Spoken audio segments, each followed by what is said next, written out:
right. Well, hey, listen, guys, we are starting a brand new series today. It is called Fauxgiveness, and it's not like, yo, faux, what's up, faux? Not like that. No, it's called Fauxgiveness for a reason. And normally you might see that as forgiveness, but we're going to talk about what's called Fauxgiveness. Now, where this kind of came from is that when my wife and I, we moved from South Dakota to Chicago. When we moved there, it was before we got married, and so I was in charge of finding a place for us to stay. I found a one-bedroom apartment, and I thought it was lovely. It's a great little place. It was what we fondly called a one-butt kitchen, meaning that you could only get one butt in there at a time. There was no two booties that could get in there at the same time. Tiny place, tiny place. And my loving wife, for 6 months, she put up with that place, mainly because we were newlyweds, we didn't know any better. But after about 6 months, she's like, yep, you're gonna need something different there, big boy. So we started to look, and we found a townhouse. Actually, a townhouse found us, and it was just a blessing from God. We were able to get in there. We had no money, mind you. I have no idea how it even worked, but we got in there. And so these two young newlyweds with no money, we went into this townhouse, and we wanted to at least do some painting in the house. Because, that's what you do. You kind of paint, make things look better. We had this massive wall that kind of started as you entered into the foyer area at the front door, and then up the stairs into this big kind of 14, 15-foot high vaulted ceilings into our townhouse. It was a really cool wall. But we decided we wanted to paint that wall, kind of an accent wall to make it look cool. So we did the crazy thing, and we went and we bought Ralph Lauren paint. Anybody remember that? I didn't even know if they make it anymore. It was like $1,000 for like an ounce. I have no idea how we even did it. So we went and bought, there's probably so much lead and it's an inappropriate amount, but we got it and we thought it was so cool. And so we got this certain type of paint. We started the painting on the wall and we gave you instructions on what to do. You have to do it this way in this certain order.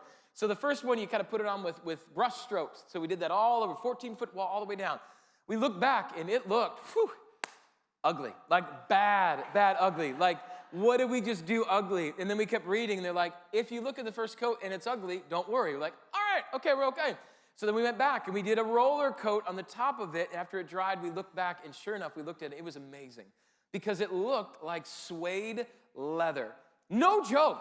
I just wanted to, snuzzle up next to it. You know what I mean? It just looked so suedey and good. You know what I mean? I don't know what that was. But anyway, so I was, up against it. But if you got close enough to the wall, you would see that it wasn't suede leather. It was actually just paint in a kind of a different way. And so here's the deal. I believe that there's a lot of people that say, and maybe you're at home and you believe this too, that you say that you've forgiven someone about doing something to you. And you say it on the outside, you tell everybody that you've forgiven, but under closer inspection, it's just a fauxgiveness. It's not real. You haven't really gotten there yet. And you are in pain and you are struggling because you're not sure how to get over whatever it was. And so this series, we are going to look at some different fauxgivenesses that are out there. Some of it is about a scorecard where I will forgive you if you've gone through as much pain as you put me in.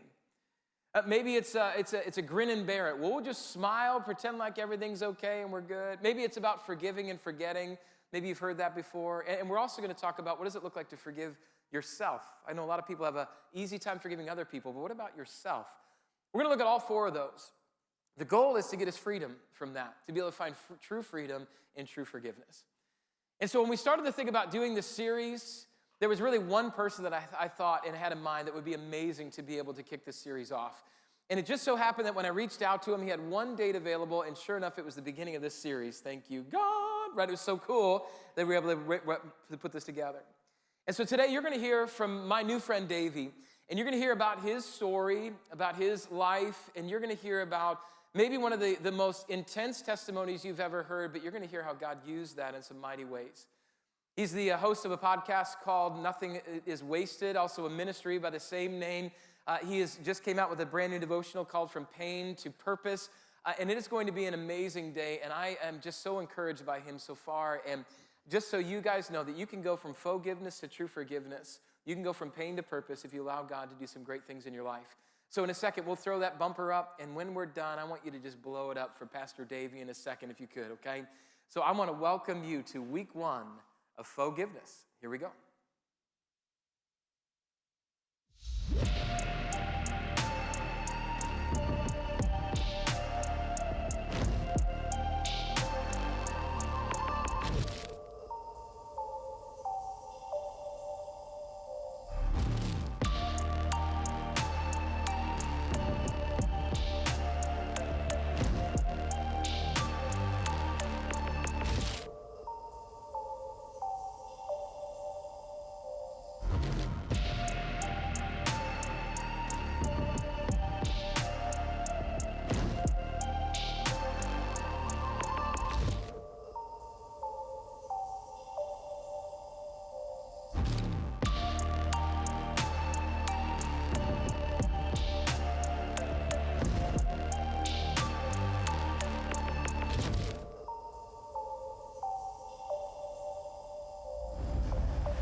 right, Crossroads Grace, how are we feeling this morning? Come on.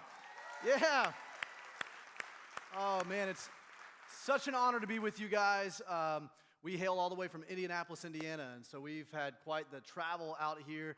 I'm here with my wonderful wife, Christy, sitting down here on the front row, and man, we're just honored and thrilled to be able to not just be here, with you guys, but also to sense and see what God is doing here. I've grown very fond of Pastor Brian in the short amount of time that we've known each other, but man, I'm just so proud of you guys and what God's doing in you, what He's doing through you. I can sense a really sweet spirit and culture at this church, and so why don't you give yourself a hand, come on, for what God's doing in your life and what you're allowing Him to do.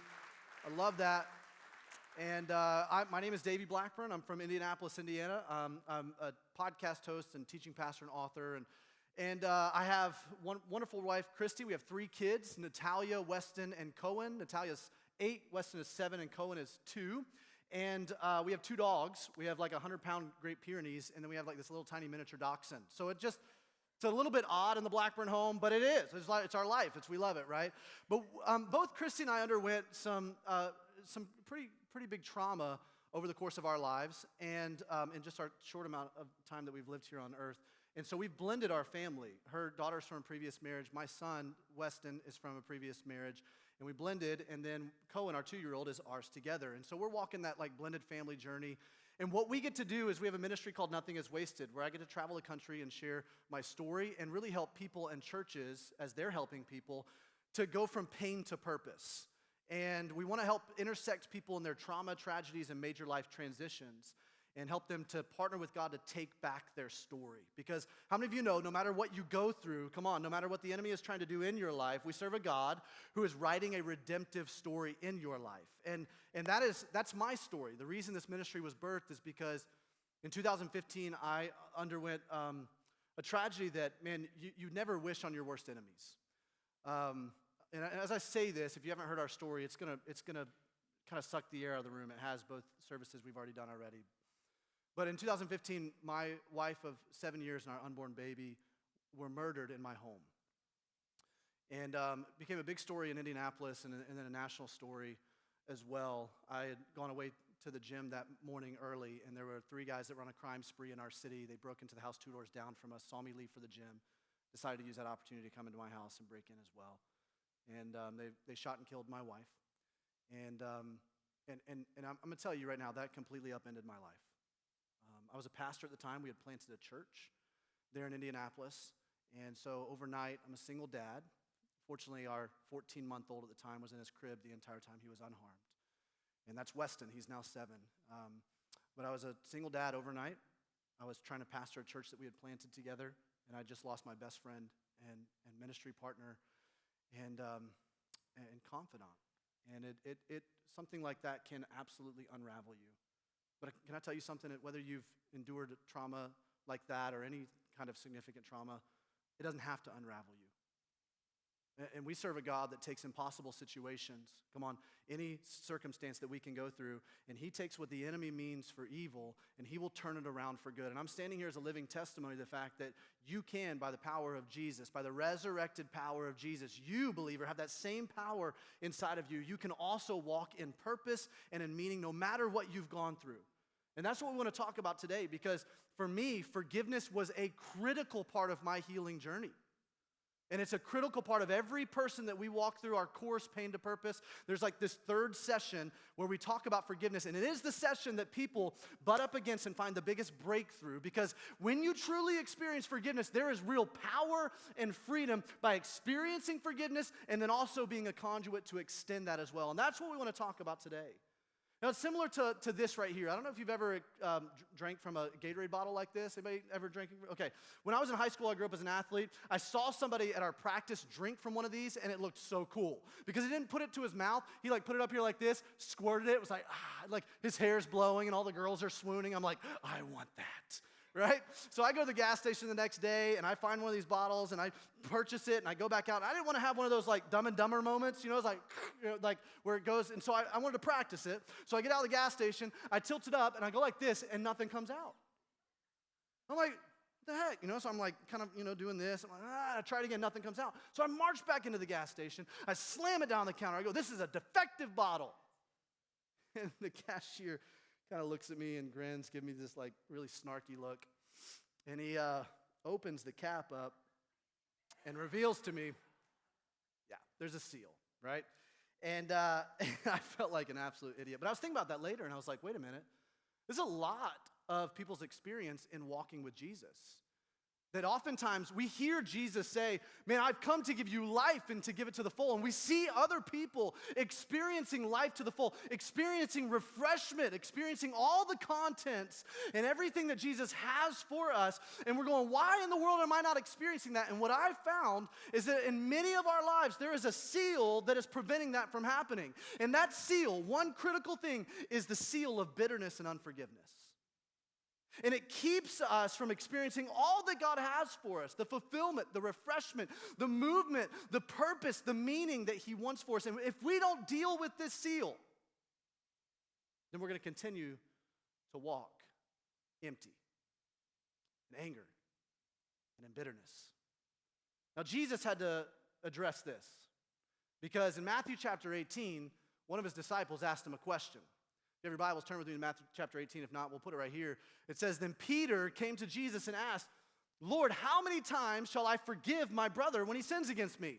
Now, this is interesting because Peter apparently had somebody in his life that was difficult to love, that had offended him. Can I stop and say this?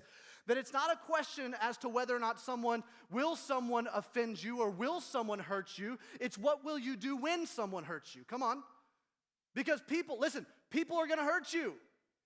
No matter what, you can't choose what happens to you, but you do get to choose what you're going to do with what happens to you. 10% of our life is what happens to us. 90% is what we do from there. And so Peter has somebody in his life that hurt him, which I find really ironic because Peter was a difficult person to love. You ever read anything about Peter? Peter was known as like the cussing disciple. He would just say things without thinking, right? In fact, at one point, Jesus goes, hey, I'm going to die on the cross and raise from the dead. He goes, no, you're not, Jesus. And Jesus goes, get behind me, Satan. Okay, trump card, if the Son of God calls you Satan, you're difficult to love, okay? Anybody else in here have those people in your life, right? The EGRs, extra grace required people in your life. Come on, you got difficult people to love in your life. If you're not raising your hand, you might be that difficult person, okay? It is a common denominator for all of us. So Peter asked this question, how many times should I forgive my brother? Coincidentally, his brother was also one of the disciples. They're like, you see my brother, you see what he does, you see how difficult, how many times? Up to 7 times? Now this is interesting because at the time, the rabbinical teaching of the day, all the rabbis were teaching, if someone offends you or hurts you up to 3 times, you forgive them. But the third strike, you're out. 3 is the number, biblical number for community.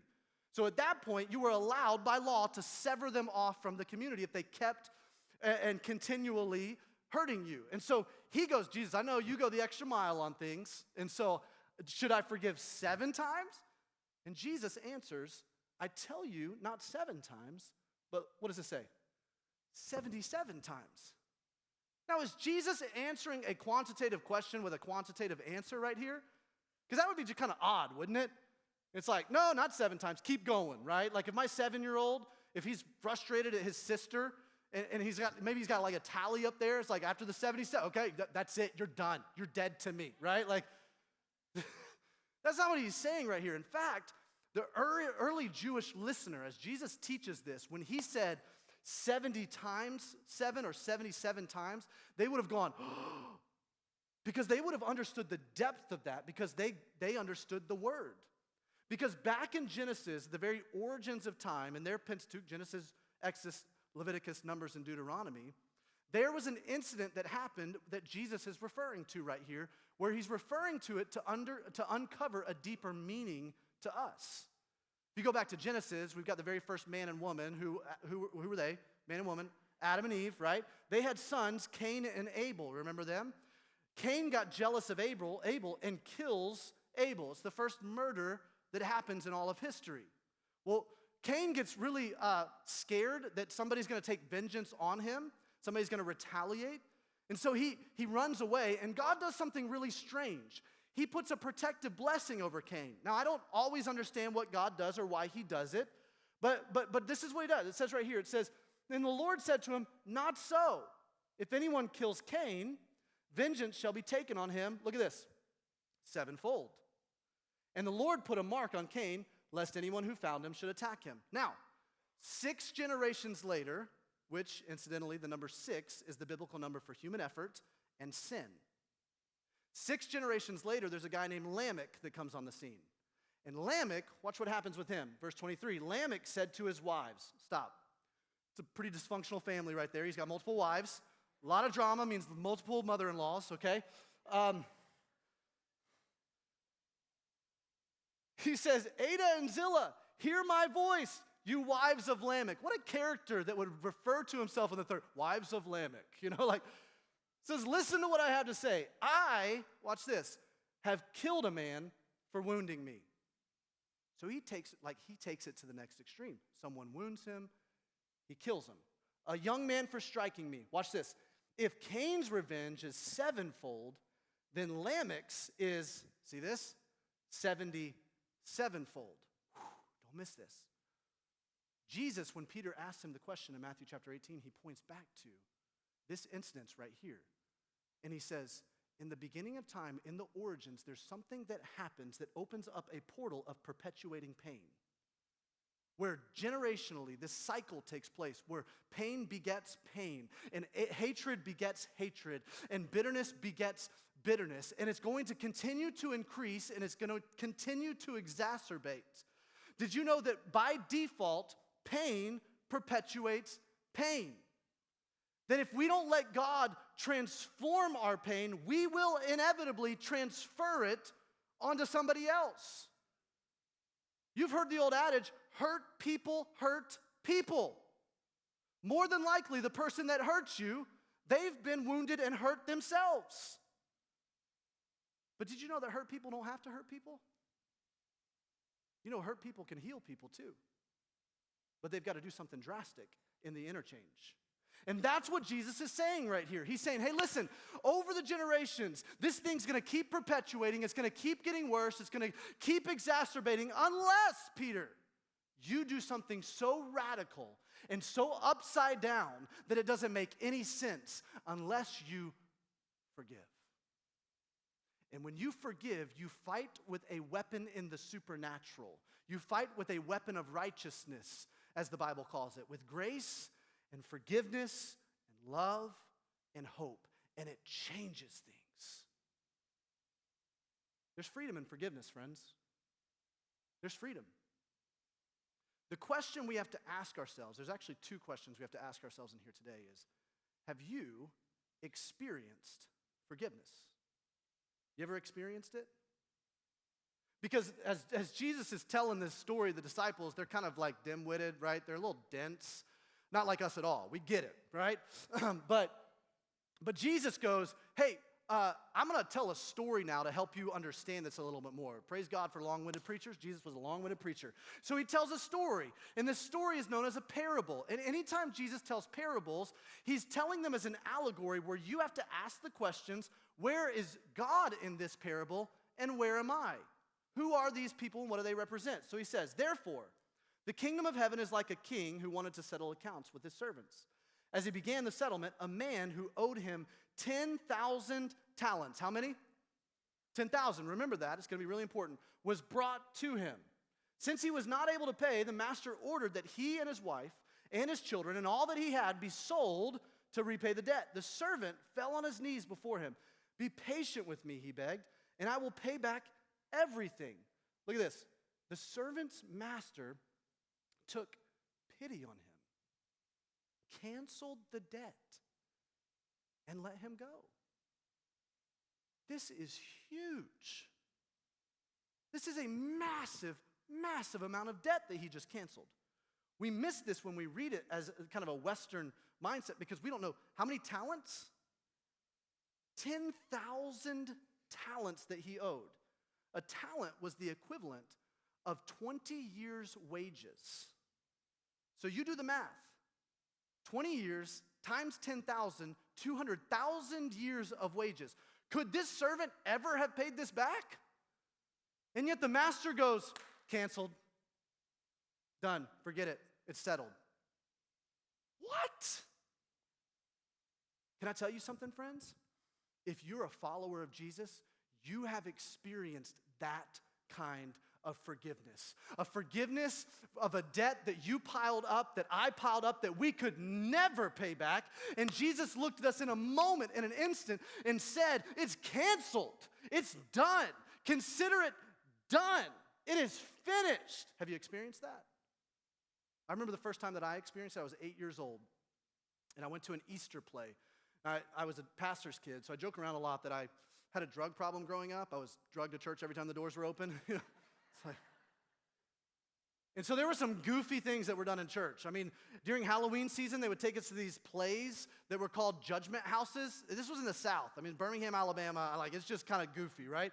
And so they took us to these plays, and the judgment houses where they'd walk you through these rooms in this church, and they were trying to recreate these scenes. And one scene would be like this car accident where half the people in the car, all of them died, but half of them knew Jesus. They'd experienced forgiveness and salvation. The other half hadn't. And so then they'd take you to the next room. In the next room, they'd turn the furnace up, and it would be like really dark, and all this like fire and stuff, and it was supposed to represent hell, and there'd be the devil there, and it'd be really scary. And then they'd take you to this next room, and it was like white and fluffy and cloudy, and there was Jesus, and he was like passing out hugs and suckers, and it was just really, really like supposed to be peaceful and stuff. And then they'd take you to this next room, and they'd go, which one do you want? Pray this prayer.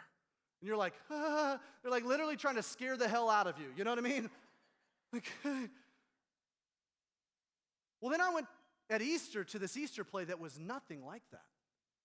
Now, in function, it was similar because they would take you to all these rooms with all these scenes, and they were playing this like plot line out in front of you. But man, for the first time, I experienced something that drew me to the person of Jesus.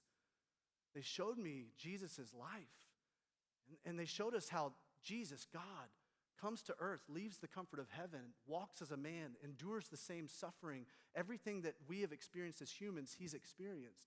And yet he operated with such grace and compassion, abounding in love, slow to anger, that all the people were drawn to him, that all the people who were most unlike him liked him the most. He helped the marginalized. He helped the oppressed. He helped the down and out. He dined with sinners. He walked with prostitutes. All the people that the religious system had pushed out that didn't have a chance to be made right before God, Jesus experienced life with them. And when I saw this, I was drawn to this man. And then we get to the very last scene. It was in the auditorium where there were 3 crosses up, and Jesus was on the middle cross. And I experienced for the first time a visual display of the suffering that Jesus went through on my behalf. It was horrific. It was gruesome. It was brutal. And then all of a sudden, the scene freezes, and a pastor walks out. He says, Jesus was murdered for my sin and your sin. Can we just press pause for a second and acknowledge the sovereignty of God, that at 8 years old, the gospel would be communicated to me in that way, which is an odd way to communicate it. Jesus was murdered for my sin and yours. My sin murdered Jesus. That God would see it fit for me to hear the gospel in that way at 8 years old, and that at 30 years old, my wife would be murdered. And I remember as soon as the pastor said that, it struck me that my sin debt had piled up this chasm that separated me and God, and that the only way for that to be made right, for that chasm to be breached, was Jesus dying for me on the cross. And then the scene starts back, and Jesus yells out from the cross, Father, forgive them, for they don't know what they're doing. And as an 8-year-old, I remember going to the end of the pew and just weeping and going, Jesus, I didn't know. I'm so sorry. Would you forgive me? I want to follow after you. I want to walk with you. And I experienced mercy and grace in that moment. You see, mercy is when you don't get what you do deserve, and grace is when you get above and beyond what you don't deserve or you could ever earn. And I remember experiencing, and you're like, Davey, you're 8 years old. Like, how much bad could you have done? Well, to be honest with you, not a whole lot. But I still recognized at that point that sin was not just something that you do, sin is something that you are. Come on. Since the beginning of time, since Adam and Eve swapped the truth of God's life, or truth of God's word for a lie, that now that sin entered into the equation and fractured this entire universe. And now there's this ever-increasing unraveling of the universe that we're caught up in. This is the reason for disease and crime and famine, is because of the sin curse that is in our world right now. And we were born into that. And so we have this propensity towards sin and selfishness. Come on, I'm selfish. You're selfish. We want what we want when we want it. When Christy and I go out to eat, I don't like to split food, right? I draw this imaginary line where I'm like, hold on, don't cross that line, like, I know love doesn't keep record of wrongs, but he keeps record of french fries. It's like, why? Because I'm selfish. This world is about me. At least that's my propensity. And but the grace of God, that's what I'm going to continue to operate in. Can I tell you something? The same root sin, that selfishness, I want what I want when I want it, that same thing that exists in me was the same root that caused these men to murder my wife. And it exists in me and in you. And it created a chasm that none of us could repay between us and God. And yet Jesus canceled it. Have you experienced that kind of forgiveness? Have you stepped into receiving the free gift of salvation? Oh, it's free, friends, but it cost him everything. Have you received that? Because this servant, he experienced that kind of forgiveness. And it's a spiritual impossibility for us to have experienced it and not be willing to extend it as well. Now, it's definitely a spiritual impossibility for us to try to extend forgiveness, having not experienced the forgiveness of God. Any effort on our part is mere platitudes. It's trite. We need something supernatural to overtake us, to transform us, for us to walk in this being a conduit of forgiveness. But if you've experienced it, can I ask you this question? Do you extend it as well? Do I extend forgiveness? Because what happens to the servant right here is that it says when that servant went out, he found one of his fellow servants who owed him 100 denarii. How much? 100 denarii. Remember that. It says this is how he responds to that. He grabbed him and began to choke him. Pay back what you owe me, he demanded. His fellow servant fell to his knees and begged him, be patient with me and I'll pay it back. But he refused. Instead, he went off and had the man thrown into prison until he could pay the debt. This man was not willing to extend that forgiveness. Now listen, this debt that was owed to him, it was no small amount. There are times that pastors will preach this and they'll go, it was this just minuscule amount compared to what he was forgetting. No. This is a pretty big amount of debt. It's the equivalent of about $12,000, okay? Now, if you owed me $12,000, I'd probably come knocking on your door at some point, like, hey, it's time to pay up, So I don't think Jesus is communicating to us at all in this passage that our pain is not significant. What that person did to you he's not trying to diminish that. He's not trying to downplay it. I've been a pastor long enough, and we've worked with people long enough to know that represented in this room, there are some heinous, egregious acts that have been done to people in this room. And can I tell you something? My heart is broken over that. And more importantly, God's heart is broken over that. God wants to set it right. But setting it right does not mean plotting vengeance and figuring out how you can get back at that person. Setting it right does not mean hanging on to it.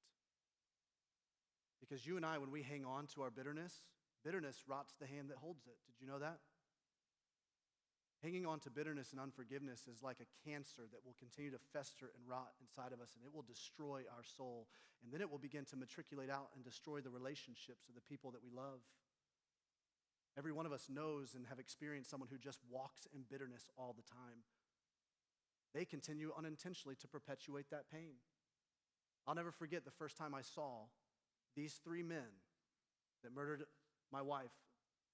I saw them on the news. I saw their faces. Up until this point, it was a faceless, kind of nameless act.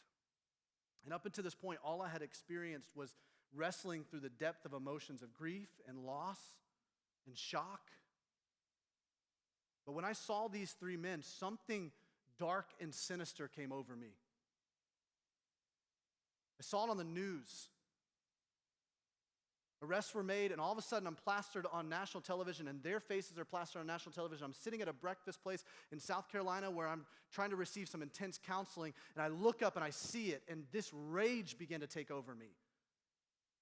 And friends, can I tell you, this comes to no surprise to some of you, but it threatened to not just take over, but to overtake me and to suck me down into this vortex. And some of you, that's what you've experienced over the past 5, 10, 20 years. And it is destroying you. And man, I just wanted so badly to figure, how can I get some vengeance on this? How can I make this right? How can I just plotted and I dreamed about and I thought about, what if the investigators and what if the judge, what if they just let me in a room with them for 30 minutes? Just make it, I would, but would it make it better? See, can I tell you something? Any sort of justice that I try to carry out is feeble. It's imperfect. It doesn't bring her back and it doesn't make it right. You see, Jesus is not trying to diminish this man's debt right here by telling this story, but what he is saying is that debt, friends, listen, that debt of 100 denarii pales in comparison to the debt that was canceled.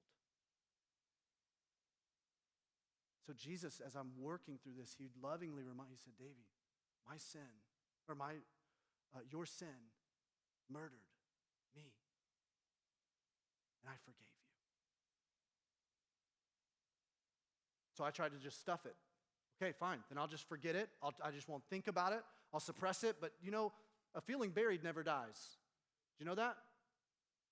That when you bury those emotions, those are very real and valid emotions. You're not a bad person for experiencing those emotions. But when you bury those emotions, they will come back and booby trap you later. And they'll come back with a lot more vengeance.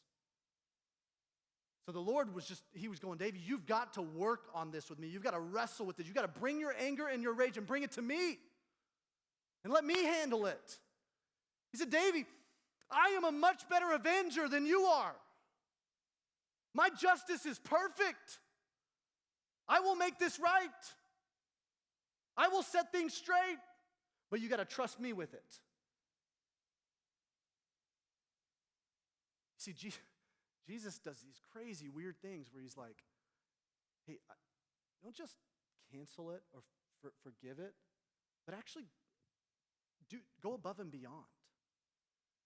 Don't repay evil with evil, but repay evil with neutrality. Is that what he says? No, what does he say? Repay evil with good.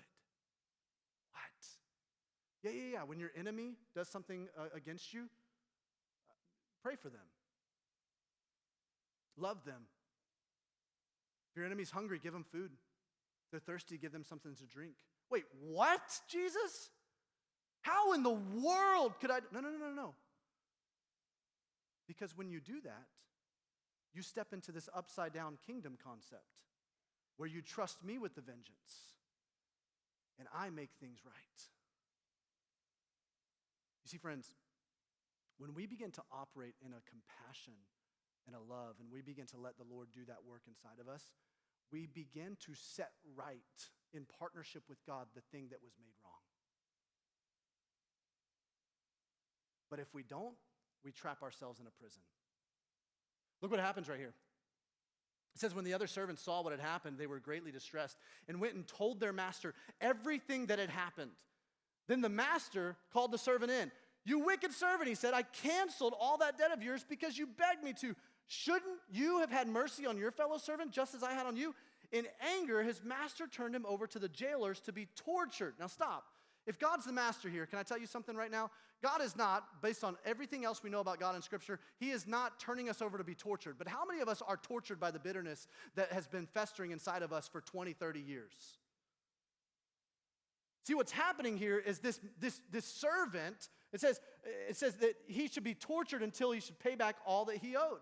This servant has created for himself a prison because someone has offended him, and so he set up a fence. Hello? So someone did something against him, and he goes, no, okay, and he's harbored resentment, he's harbored ill feelings, he's not worked through that with that other person, he's held on to it, and so now there is this blockade, there is this wall that is set up in his heart.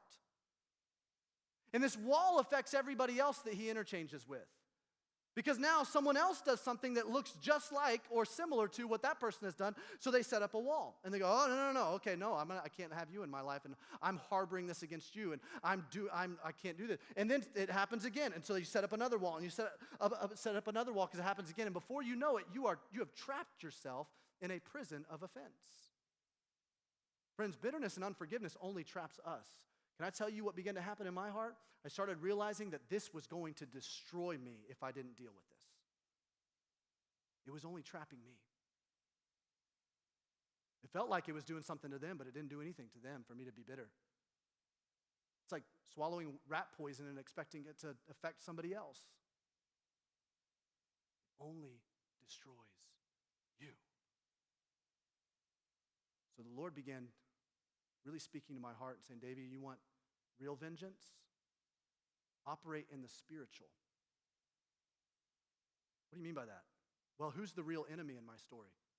Is it these three men? These three perpetrators? No. Who's the real enemy? Satan, the mastermind behind all evil that any of us undergo, the mastermind behind all hurt. And so how would I get real vengeance on Satan? Well, I'm doing what I'm doing right now.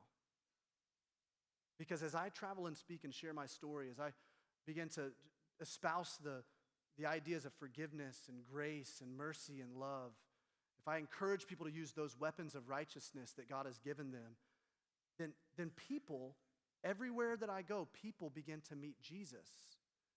And what's crazy is as I'm sharing this, people are stepping out of darkness and into light. And now who do you think is ticked off by that? Come on. The real enemy, Satan. And in partnership with God, by trusting him with vengeance, I go, okay, God, I'm going to do something radically upside down. I'm going to share the message of forgiveness. And now we're snatching people up out of the clutches of the enemy, and he's ticked off about it. You know what would be really crazy? Is if these three men met Jesus.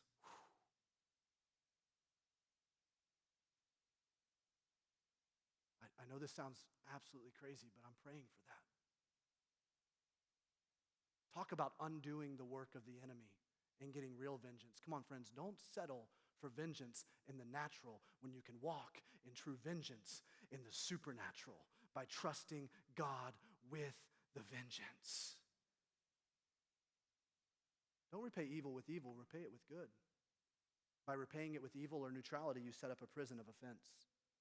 Now, this is interesting because it says that he was going to be in this prison, tortured, until he should pay back all that he owed. We already established this. It was 200,000 years of wages. There's no way that he's paying this back, is he? No. But this word, pay back, in the original language could be interpreted 10 different ways. One of those ways is the word cancel. So what this could read is, in anger, his master turned him over to the jailers to be tortured until he should, what? Cancel all he owed. Now, that doesn't make any sense either, right? Because he can't cancel his own debt, can he? No. So that makes scholars who have studied this passage, it makes them go, well, wait a minute. What are these pronouns, he and he? Maybe they're not referring to who we originally thought they were referring to, because we think that servant A should cancel all servant A owed. What if it reads like this? Until servant A should cancel all servant B owed. What if, friends, this man is sitting in a prison that he's constructed for himself, but it's a prison that he holds the keys to? And that by a mere simple act of stepping in forgiveness, he can step right out of that prison. As there's freedom in forgiveness. No, listen to me. It's not a feeling. Maybe I don't feel like forgiving. Well, it's not a feeling. It's not a feeling. If you wait till you feel like forgiving, you're never going to forgive. Forgiveness is a decision. It's a decision to align yourself with this upside-down kingdom that God is calling us into. And it becomes a daily decision at that. It's something that you have to wake up every single day and go, I'm choosing to do this. You see, a very pivotal part of my story and what's been really instrumental for me is the story of Jim and Elizabeth Elliott. Have you ever heard their story? Jim and Elizabeth were missionaries in South America. And Jim and his other colleagues that were missionaries, they would fly around this unreached people group that was known to be a hostile tribe, and they would drop tokens of friendship, supplies and food and stuff to this unreached people group. One day they felt like they got some kind of a signal of reciprocity back, and so they decided to land to try to share the gospel with this tribe. And as the men got out of the plane, that tribe attacked them and murdered all of the men while their wives were listening on shortwave radio. Now, nobody would have blamed Elizabeth if she had walked away from that and said, I'm done with the mission field. I'm going to go back. I'm done with this. I'm not doing this. Nobody would have blamed her if she had grown bitter the rest of her life. But instead, what she chose to do is she marched right back in several years later to that same tribe, and she shared the gospel with that tribe. And they were so struck by her courage and the message of forgiveness that entire tribe surrendered their lives to Jesus. Come on, that right there is vengeance in the supernatural. Now listen, personally, I feel like the Lord is inviting me into a Jim and Elizabeth Elliott story. Because let me tell you how one of the first conversations I had with my wife. Now, she had been coming to our church, and I just kind of taken notice of her. I was like, wow, there's something different about her. I was pastoring the church at the time. We hadn't had a conversation, and so 3 months after kind of just observing her, I cornered her very pastorally in a CrossFit gym, okay? Wasn't creepy at all, I promise, okay? And I started asking her about her story and, what brought her to the church and that kind of stuff. Well, the conversation leads to eventually her saying, Davey, I'm very familiar with your story, but I'm probably more familiar with it than what you want to know. I said, well, what do you mean? She said, Davey, my stepdad is a chaplain in the Marion County prison system. He's been assigned to the 3 men that killed your wife. And every week he goes and visits them and shares the gospel with them.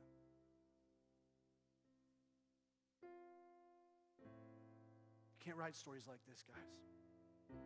Only God can. And that tells me that God has a redemptive story, not just for me, but he's working a redemptive story for you. Because whether you've gone through what I've gone through or not, or whatever you've gone through, it still is significant. And God is still hurt as well by what you've gone through. His heart hurts, and he is bent and set on writing a redemption story in your life. But the key critical component of that is for you to step into alignment of not fighting fire with fire, but fighting it with something much bigger and grander, and trusting God with your vengeance. He's going to write a good story.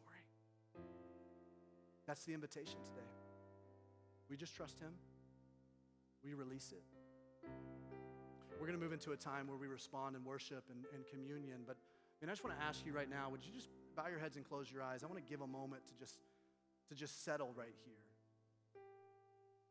Because with every head bowed and every eye closed, I believe there's some people who are wrestling right now with maybe you need to step into a relationship with Jesus. You've never experienced that forgiveness. Today, I want to invite you to open your heart up to God calling you into that relationship right now. There may be some of you, you're in this space and you're a follower of Jesus, but you have been holding on to anger and bitterness and resentment towards somebody in your life, maybe toward God. I want to invite the Holy Spirit to do his work in you right now. So Jesus, as we respond, as we just sit and reflect, as the words pour over us of this beautiful song, I just pray that you would do a mighty work in our hearts. Draw us, free us, heal us, save us. We ask this in your name.